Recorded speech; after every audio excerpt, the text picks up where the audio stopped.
Om Shri Sai Ram. Offering today's prayers at Bhagwan's lotus feet, I pray to our greatest friend Sai for the well being of everyone around the world. Moving forward, we come to the satsang session today. Today's speaker is one of the most familiar faces in Punjab, sharing his birthday with Lord himself. He had his first opportunity of having Swami's darshan in 1981. Completing his studies in 1986, he joined his father's business and carried it forward. He is also a Balvikas alumni. His father was also an ardent devotee of Swami.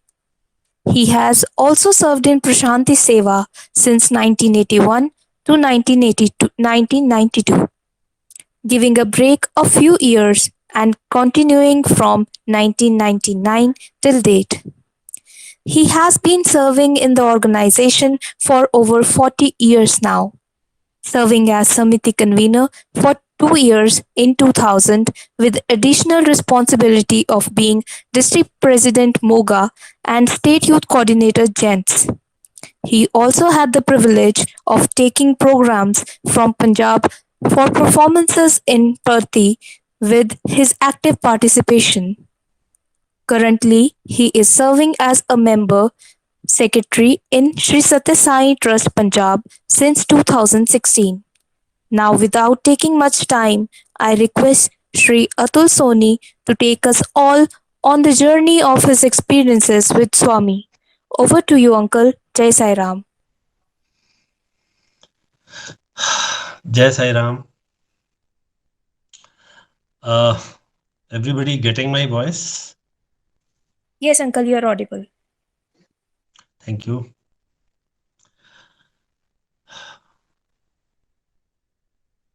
भगवान बाबा के चरणों में मेरा और आप सभी का कोटि कोटि प्रणाम। आप सभी को साई राम।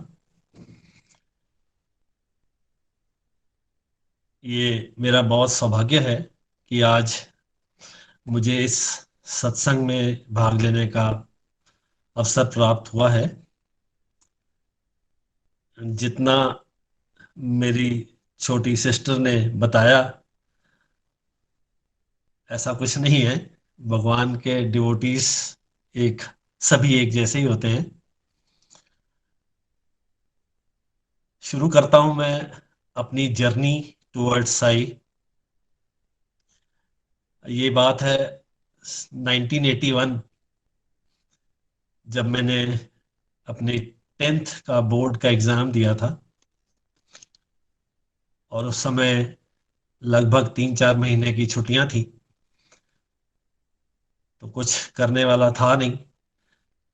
हर वर्ष लुधियाना समिति की तरफ से सेवा दल प्रशांति सेवा के लिए जाता था, तो मुझे भी उस साल ये अवसर प्राप्त हुआ कि मैं साथ जाऊं। इससे पहले भगवान को कभी देखा नहीं था फिजिकल फॉर्म में, लेकिन हमारे परिवार में भगवान का जो गुणगान है वो बहुत वर्ष पहले से हो रहा था। मेरे फादर भगवान के सबसे पहले भक्त बने। ये बात है 1970 के दशक की। कुछ कारोबार उनका ऐसा था कि उन्हें फ्रीक्वेंटली साउथ जाना पड़ता था, और उसी दौरान कुछ लोगों के संपर्क में वो आए जिन्होंने भगवान बाबा के बारे में उनको बताया। पहले तो उन्होंने इस पर विश्वास नहीं किया कि ऐसा कुछ हो सकता है, लेकिन बार बार आग्रह करने से कि पापा वहाँ एक बार गए 1972 या 73 में। तो जब पहली बार वहाँ गए तो जो उनका एक्सपीरियंस हुआ, उसी एक्सपीरियंस से पापा ने भगवान सत्य साई बाबा को अपना गुरु, अपना इष्ट देव, अपना सभी कुछ मान लिया। और तभी से हमारे परिवार में साई की जर्नी टुवर्ड साई आरंभ हो गया। मुझे सौभाग्य प्राप्त हुआ सन 1981 में। और आप समझ सकते हैं 14-15 वर्ष की उम्र में 10वीं का एक छात्र, क्या उसके दिमाग में होता है। पूरा ग्रुप था। ग्रुप में मेरे और भी बड़े सहपाठी थे, जिसमें हम उम्र थे कई, हम लोग कई लड़के। कुछ पता नहीं था कि वहां जाकर क्या होगा, क्या करना होगा, कैसे होगा।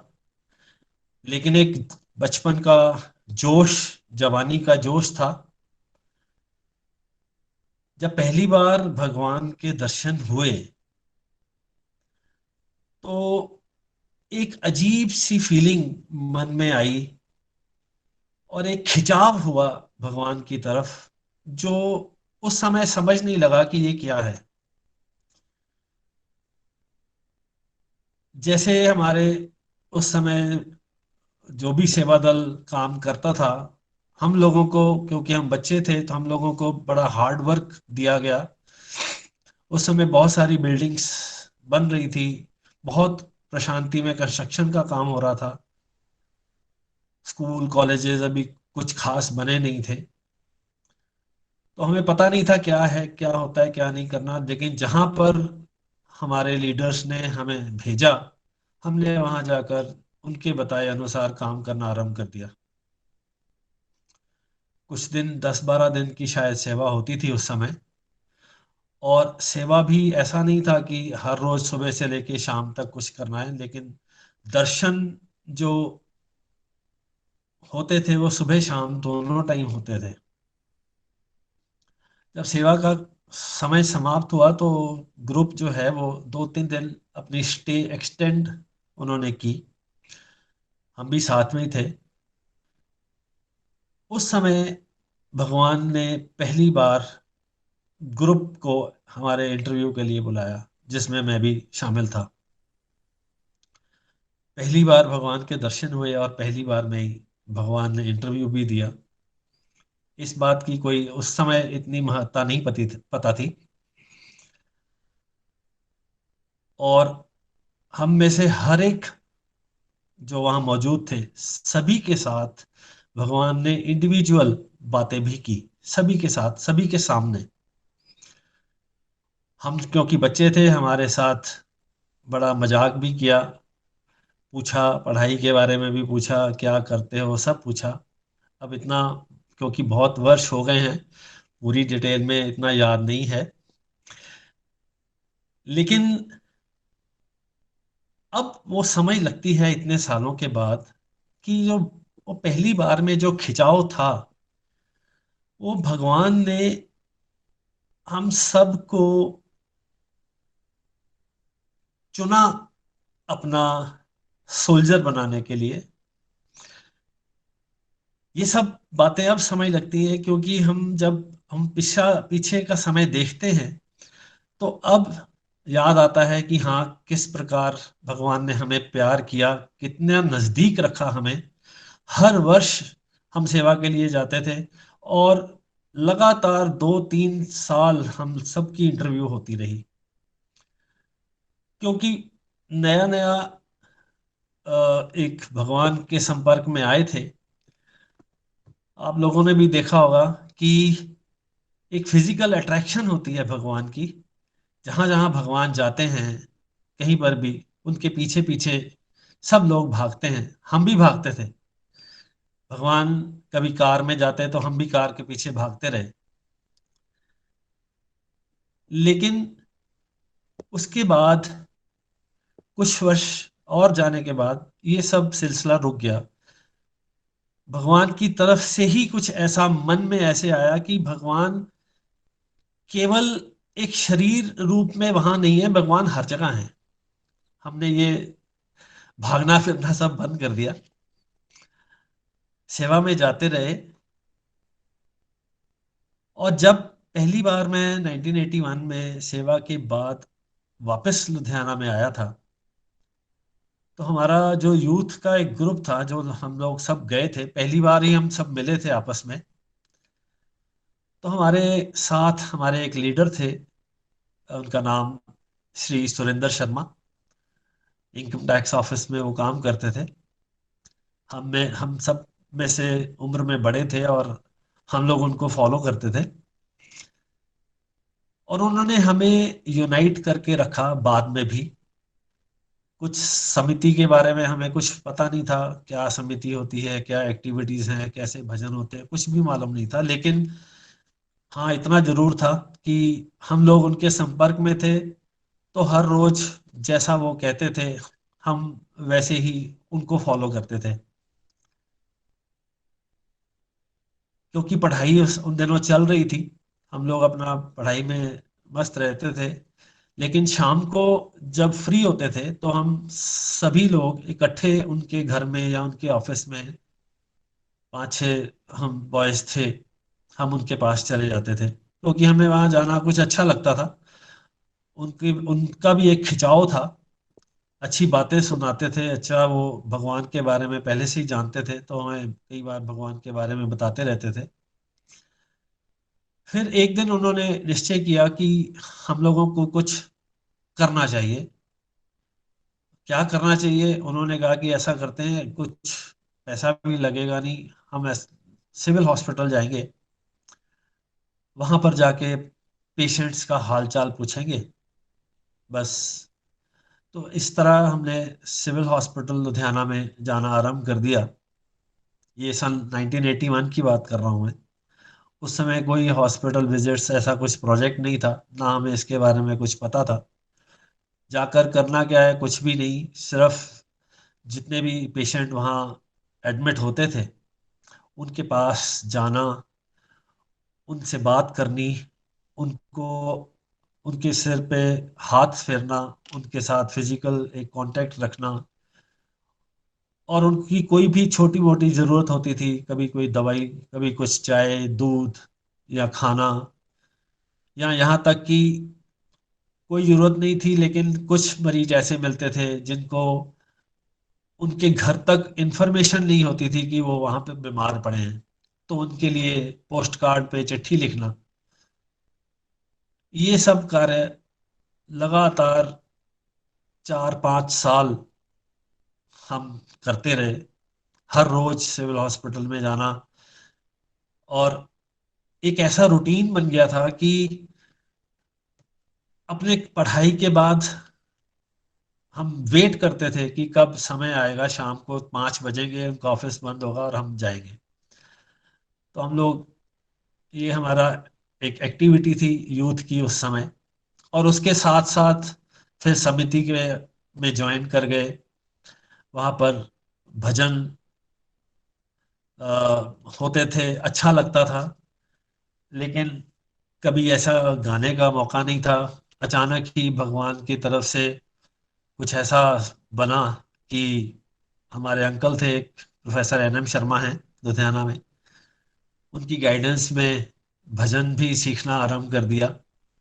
उन्होंने प्रोत्साहित किया कि भजन गाया करो, भजन गाना आरंभ कर दिया, और उन्हीं की गाइडेंस में बजाना भी सीख लिया।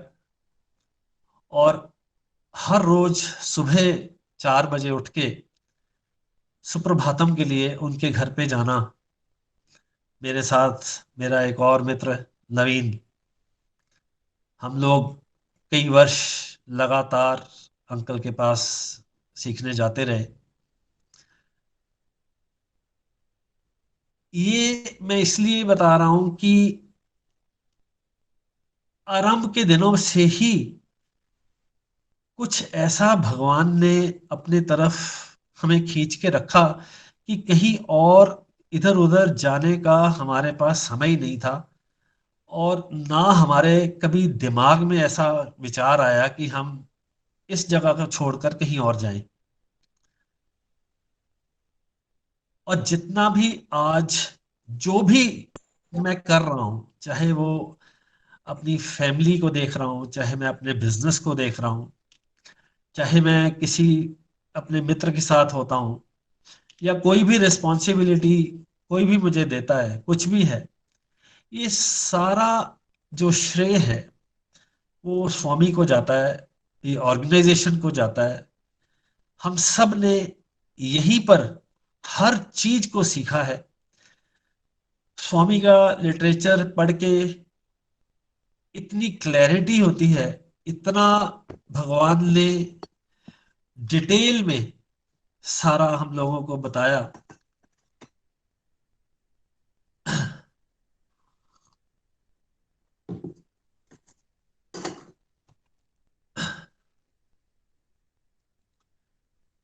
कहीं पर भी ऐसा महसूस नहीं होता था कि हमारे अंदर कुछ कमी है या कुछ खालीपन है, कभी महसूस ही नहीं हुआ।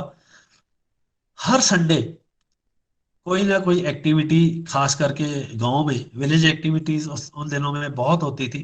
हालांकि पंजाब में टेररिज्म अपने पूरे चरम पे था, लेकिन ऑर्गेनाइजेशन की तरफ से एक्टिविटीज रेगुलर चलती थी, बिना रुके। और गांव में खास करके, और गांव में बहुत सारी एक्टिविटीज, जैसे रोड्स को ले करना, नालियां बनाना, स्मोकलेस चूल्हा बनाना, और टॉयलेट्स बनाना, या बच्चों को पढ़ाना। ये सब एक्टिविटीज शुरू से ही बहुत रेगुलर हमारे यहाँ लुधियाना में चलती थी, और सभी की एक्टिव पार्टिसिपेशन होती थी, बच्चों की, बड़ों की, लेडीज की। बाल विकास, जैसा मैंने ओशो जी को बताया था, 2 वर्ष मैंने बाल विकास क्लासेस भी अटेंड की हैं। जो एक बेस हमारा बना वो बाल विकास से बना। उसके बाद समिति में जब से जाना आरंभ किया, हमने अपने जितने भी सीनियर्स हैं जो आज हमारे साथ भी हैं, सब कुछ उनको देखते हुए हम आगे सब कुछ सीखा। और आज जब इस मुकाम पर हैं, लगभग 40 वर्ष हो चुके हैं 1981 से अगर मैं लगाऊं, तो ये काफी लंबी जर्नी लग रही है। लेकिन अगर वैसे देखा जाए तो लगता है कि कल की बात है, बहुत समय नहीं हुआ है। Over a period of time जो ये एक्सपीरियंसेस हुए हैं, एक पर्सनैलिटी में इतना चेंज है हम सबके। जब भी हम मिलते हैं आपस में, जो हमारे पुराने मेरे मित्र हैं, समिति में हैं या कहीं पर भी हैं, हमेशा एक स्वामी की ही डिस्कशन होती है, एक्टिविटीज की डिस्कशन होती है, इसके अलावा और कुछ नहीं। प्रशांति सेवा उन दिनों में शायद 84 85 की बात रही होगी। मेरे बड़े भाई मनिंदर जी, जो आज स्टेट प्रेसिडेंट हैं, हम लोग इकट्ठे ड्यूटी करते थे 10 अवतार गेट पे। हम उनके रिलीवर थे, वो हमारे रिलीवर होते थे। और क्या वो दिन थे, गोल्डन पीरियड, कि रात को कभी 12 बजे आ रहे हैं, कभी 2 बजे आ रहे हैं। आज भी ये ड्यूटी चलती, ऐसी चलती है। बड़ा एक सिंपल सा बहुत अच्छा समय, इतने वर्ष हमने निकाला है। भगवान के इतने वर्ष संपर्क में रहने के बाद, जो भगवान की टीचिंग्स, जो भगवान अपने डिस्कोर्सेज में हमें बताते रहे हैं, जो हम भगवान का लिटरेचर पढ़ते रहे हैं, अंडरस्टैंड करते रहे हैं, आहिस्ता आहिस्ता जो परिवर्तन हर व्यक्ति में आते हैं, ये उसी का नतीजा है कि आज हमें वो बातें जो हम बचपन में करते थे, आज हमें शायद लगती है कि वो बड़ा एक हमारा, क्योंकि बच्चे थे, हमें पता नहीं था। लेकिन रास्ता चलते रहे और आज इस मुकाम पर पहुंचे हैं।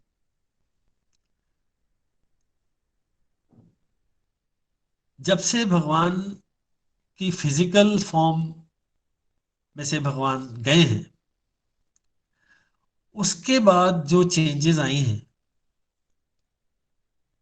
क्योंकि हम लोग भगवान को जब फिजिकली देखते थे एक अट्रैक्शन होती थी भगवान की। भगवान अपने डिस्कोर्सेज में भी कहते रहे हैं कि don't limit me into this body only, I am present everywhere. लेकिन तब इतना समय नहीं लगता था। लेकिन आज, क्योंकि भगवान, आज समय लगता है कि भगवान तो वाकई हर जगह मौजूद हैं, उनको ढूंढने की आवश्यकता नहीं होती। हमारे संग हर समय वो रहते हैं, चाहे हम अपने काम में हों, चाहे अपने बिजनेस में हों, चाहे ड्राइव कर रहे हैं, चाहे घर पे बैठे हैं, चाहे कहीं पर भी बैठे हैं। उनकी जो फीलिंग है हमेशा हाथ रहती है। ऐसे कई उदाहरण जिंदगी में हुए हैं। बहुत सारी ऐसी चीजें, बहुत सारे ऐसे एक्सपीरियंसेस, अगर मैं गिनाने बैठूं तो बहुत समय लग जाएगा। लेकिन कुछ ब्रीफली एक दो इंस्टेंसेस ऐसे होते हैं जो याद रहते हैं और आगे के लिए प्रेरणा भी वो देते हैं। एक बार, दूसरी बार या तीसरी बार इंटरव्यू में हम बैठे थे, 83 84 के करीब। मेरी फैमिली भी मेरे साथ थी, मेरे छोटे ब्रदर, मेरी सिस्टर, मेरे मदर फादर और ग्रुप सारा था। भगवान सबके साथ बात कर रहे थे। तो जब हमारी भी टर्न आई, मेरी तरफ देखा। उस समय मेरे बाल काफी बड़े होते थे। कुछ फैशन ऐसा था कि बच्चे बड़े बाल रखते थे। तो भगवान ने मुझे पीछे से बालों से पकड़ा और मेरा सिर हिलाया जोर से, पीछे से बाल पकड़ के। ये देखो, इतने लंबे बाल रखता है, ये रिक्शा वाला बनेगा क्या? अब उस समय आप समझ सकते हो कि क्या रिएक्शन होगा। मैंने कहा नहीं भगवान, ऐसा कुछ नहीं है, रिक्शा वाला नहीं बनना है। भगवान ने बड़े प्रेम पूर्वक कहा था, इशारा दिया था। और साथ में मेरे छोटा ब्रदर था, उसको भी पकड़ा उन्होंने। ये देखो, ये कॉमिक बहुत पढ़ता है। और वो कॉमिक पढ़ता था, अपनी पढ़ाई की किताबें लेके बैठता था, लेकिन अंदर उसके कॉमिक होती थी। अब भगवान से तो कोई छुपा नहीं रह सकता। ये देखो कॉमिक पढ़ता है, अपने फादर का पैसा खराब करता है। उसने भी कहा नहीं स्वामी, मैं नहीं पढ़ूंगा। आप यकीन मानिए, जैसे ही इंटरव्यू खत्म हुआ, उस कमरे से हम बाहर आए, सीधा मैं तो गया हेयर कटिंग सैलून में। मैंने अपने बाल कटवाए। और सिंस देन 1983 84, जब की ये बात है, आज तक ये रिकॉर्ड रहा है कि जब भी मेरे बाल मेरे कान को टच कर जाते हैं तो मैं उसी टाइम बाल कटवा लेता हूँ। ऐसा स्वामी की जो इतने वर्ष पहले जो उन्होंने कहा, उसको आज भी फॉलो कर रहे हैं। फॉलो इन द सेंस, ये अब तो रूटीन ही बन गई है। और मेरे भाई, उस दिन के बाद उसने कॉमिक टच नहीं की। पढ़ाई की, बहुत अच्छा, पढ़ने में बहुत अच्छा था, इंजीनियरिंग की। उसके बाद आज की डेट में वो एक डेंटिस्ट है, अमेरिका में प्रैक्टिस करता है। तो ये चेंजेस, बात बहुत छोटी होती है, कब जिंदगी में क्या बदल जाता है, ये समय आने पर ही पता लगता है। सिस्टर को भी बड़ा ब्लेसिंग्स दी, लॉकेट भी दिया। मदर फादर को भी बड़ी ब्लेसिंग्स दी। पूरी फैमिली में इतनी स्वामी की ब्लेसिंग्स आज तक चलती आ रही हैं। आप यकीन मानिए, ये विश्वास जो है, जो भगवान कहते हैं कि विश्वास होना चाहिए, वो विश्वास, 100% विश्वास 200% विश्वास। भगवान पर अगर हम 200% विश्वास करेंगे ना, तो हर चीज, चाहे कितनी छोटी हो या कितनी बड़ी हो, उनके लिए कोई मैटर नहीं करती। हम लोगों के लिए मैटर करती है, लेकिन उनके लिए नहीं। हमें मांगने की जरूरत नहीं पड़ती है। भगवान पहले ही थाली में लेके खड़े होते हैं और हमें देने जब समय आता है, बड़े ही आसानी से हमारे झोली में डाल देते हैं। चाहे आपका कितना भी काम हो,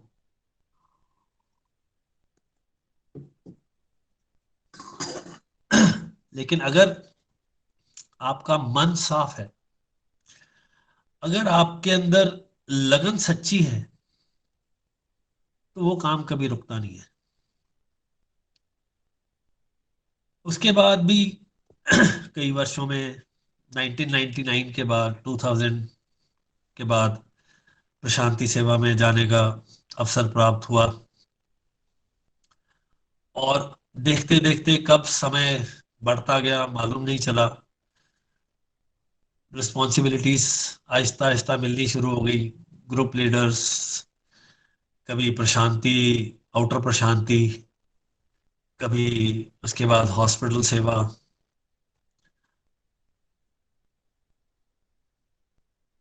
इन सबके पीछे जो आज समझ लगता है, भगवान को ये सेवा करने का उद्देश्य ये नहीं था भगवान का हमारे से सेवा करवाने का कि हमसे कुछ एक्टिविटी करवाना चाहते थे। ऐसा नहीं है।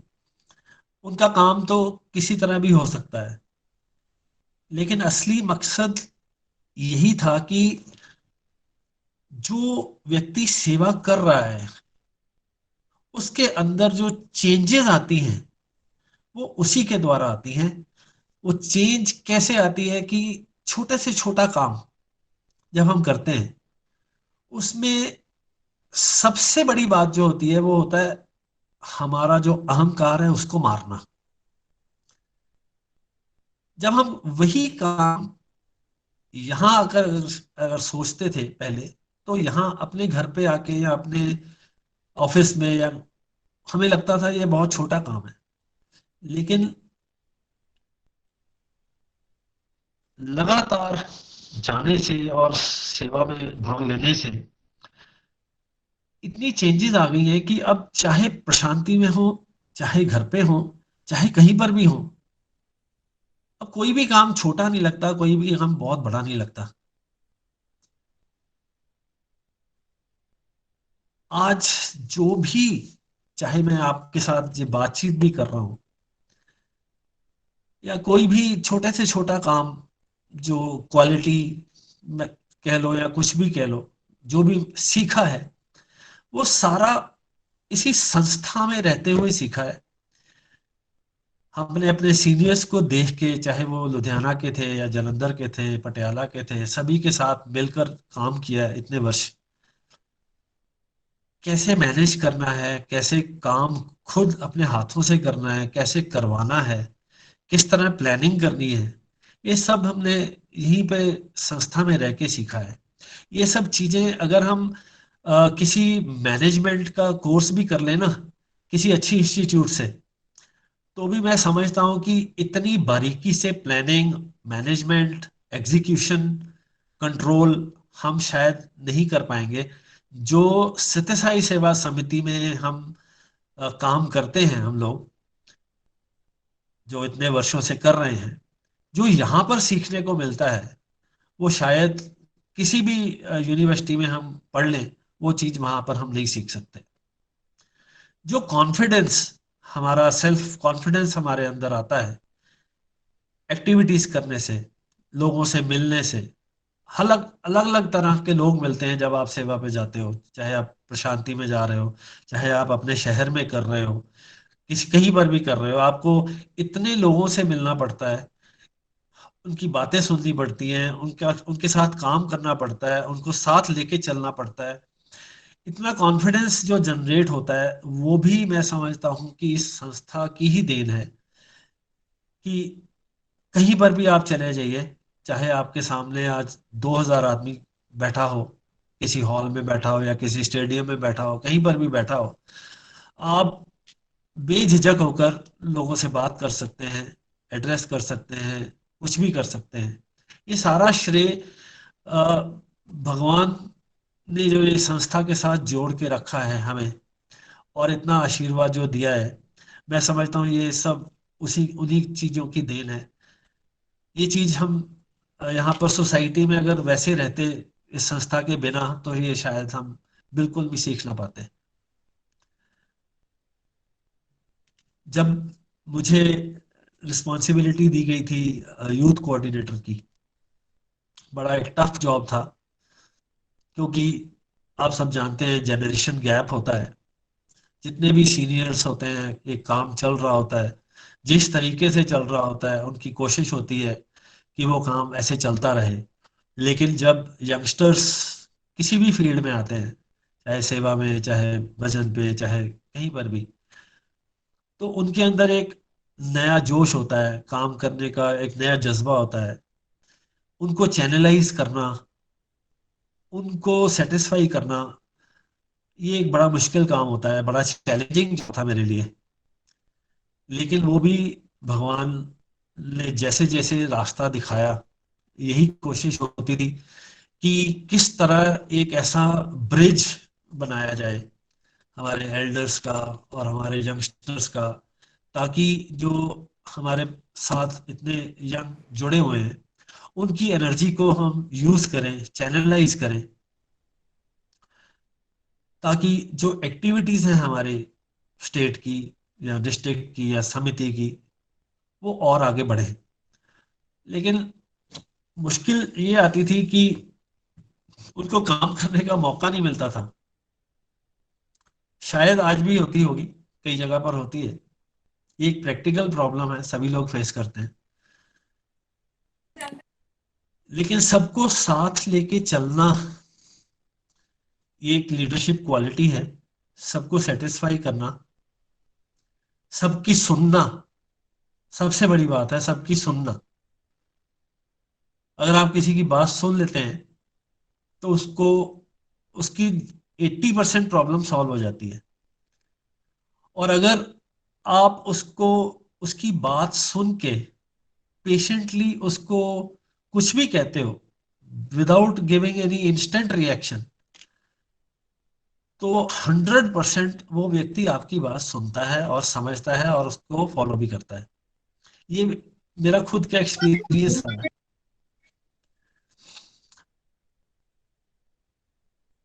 जितना भी कोशिश की, यंगस्टर्स के साथ समय बिताया मैंने,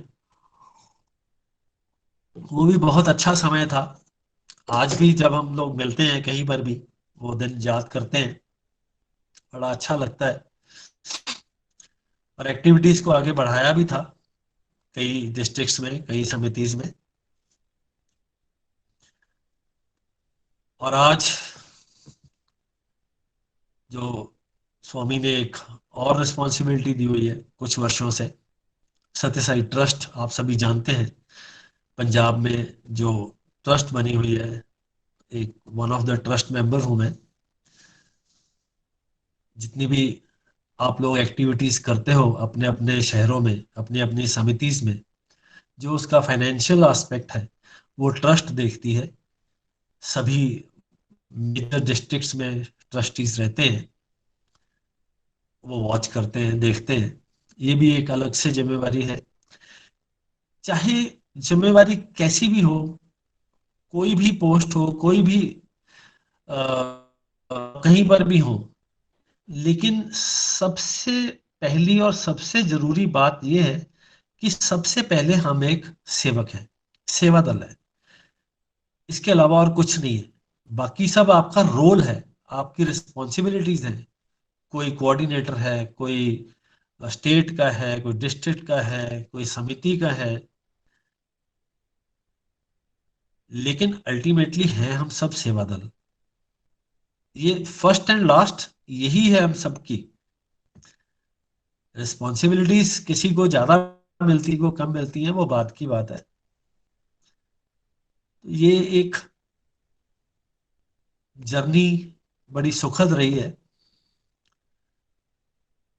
एक और इंसिडेंट मुझे अभी दिमाग में आया, अभी पिछले साल लॉकडाउन जब खत्म हुआ था, अप्रैल के बाद मई में, तो उस समय आहिस्ता आहिस्ता जो रूटीन स्टार्ट होने लग गई थी, मैंने भी अपना ऑफिस जाना आरंभ कर दिया था। अचानक एक दिन मैं ऑफिस जा रहा था, 20 या 21 मई की बात है, 2020 में। तो I met with an accident. Accident भी इतना भयंकर था, इतना जबरदस्त था कि I was driving, I was all alone अपनी कार में। तो मुझे नहीं समझ लगा कि क्या हुआ। मेरे आगे एक ट्रक जा रहा था, मैं देख भी रहा था कि मेरे आगे ट्रक है। मैं मेरे नॉर्मल स्पीड पे था, कोई बहुत फास्ट भी नहीं था, क्योंकि जीटी रोड हाईवे था, तो 60-70 के करीब। लेकिन उस समय क्या हुआ मुझे मालूम नहीं, मेरे आंखों के आगे एकदम ब्लैकआउट हो गया, और जिस स्पीड से गाड़ी चल रही थी उसी स्पीड से हिट किया पीछे से ट्रक को। उसके बाद मुझे होश नहीं था क्या हुआ क्या नहीं। कुछ समय के बाद जब देखा, होश आया, आसपास पूरा भीड़ लगी हुई है, लोग खड़े हैं। और फिर लोग मेरे को पकड़, उन्होंने देखा कि आंख खुल गई है, तो मेरी हाथ पकड़ के खींचने लगे। मैंने रोका कि नहीं, मैं उतरूंगा। मैंने देखा, इधर उधर देखा, गाड़ी बिल्कुल चकनाचूर हो गई, टोटल लॉस। अगर कोई फोटो आप देखें गाड़ी की, कोई व्यक्ति ये कह नहीं सकता कि इसमें बैठने वाला कोई भी व्यक्ति बचा होगा। और खास करके जो ड्राइवर साइड थी, बिल्कुल क्रैश हो गई थी, कुछ भी नहीं उसका बचा था। लेकिन भगवान की कृपा देखिए, सिर्फ कुछ छोटी छोटी खरोंचें आई थी, कोई स्टिच नहीं लगा, कोई ज्यादा नुकसान नहीं हुआ, कुछ भी नहीं हुआ। और इस तरह भगवान ने बचाया कि जैसे भगवान ने अपने मुझे अपनी गोद में बिठा लिया हो, और मेरी इस प्रकार रक्षा की भगवान ने। किस समय क्या भगवान आपके साथ प्ले करते हैं, ये किसी को पता नहीं चलता। हमें सिर्फ अपना काम करना चाहिए, अपना सिंसियरली जो भी आपको काम दिया गया है, जो भी रिस्पॉन्सिबिलिटी दी गई है, लोगों की तरफ ना देखते हुए अपने मन से, तन मन धन से उन्हीं चीजों को हम करते रहें, फॉलो करते रहें, और स्वामी के बताए हुए रास्ते पर चलते रहें। मैं समझता हूँ इससे बड़ी और कोई चीज नहीं है, हमें इसके अलावा और कुछ करने की आवश्यकता नहीं होती। हाँ, जैसे जैसे हम आगे बढ़ते हैं इस जर्नी में, ये भी एक जर्नी है मेरे हिसाब से।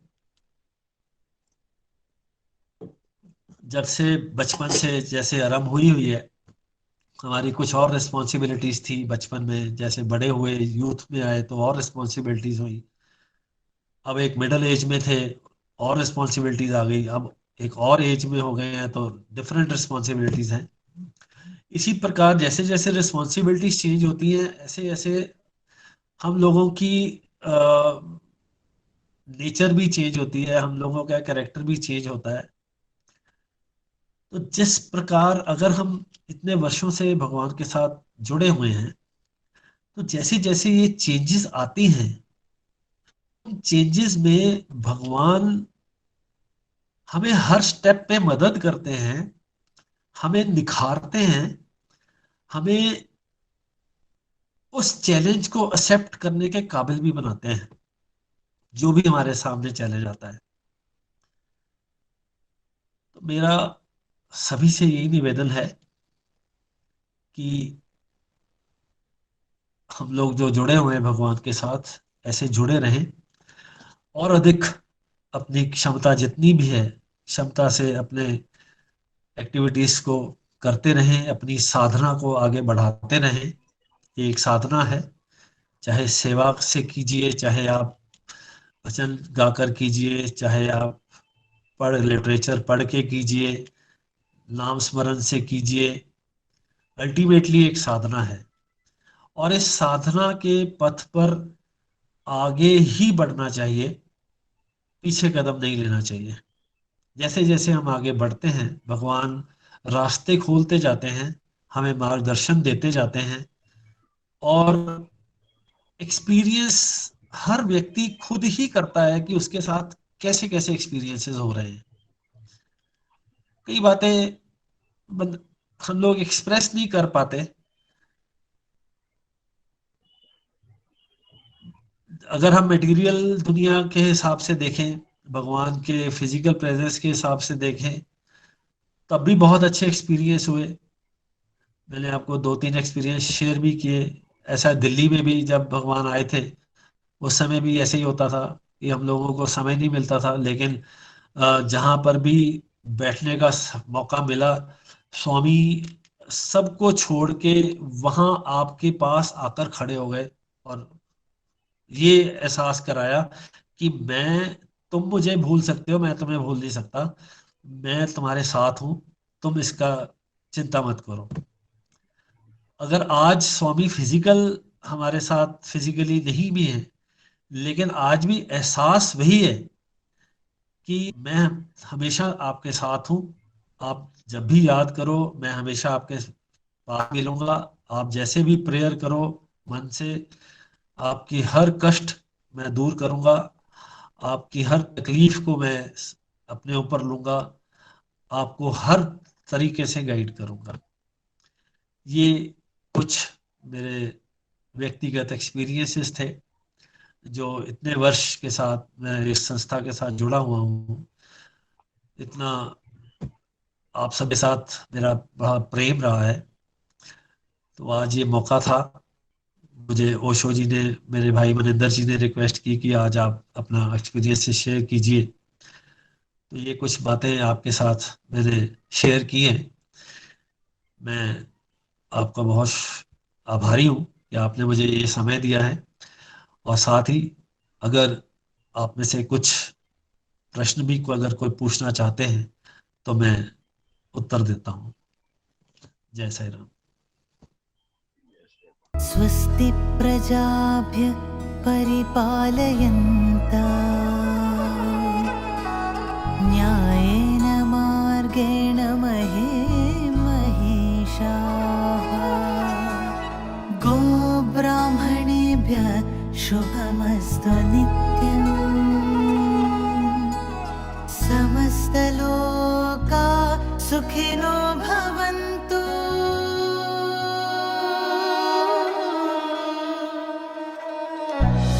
समस्तलोका सुखिनो भवन्तु समस्तलोका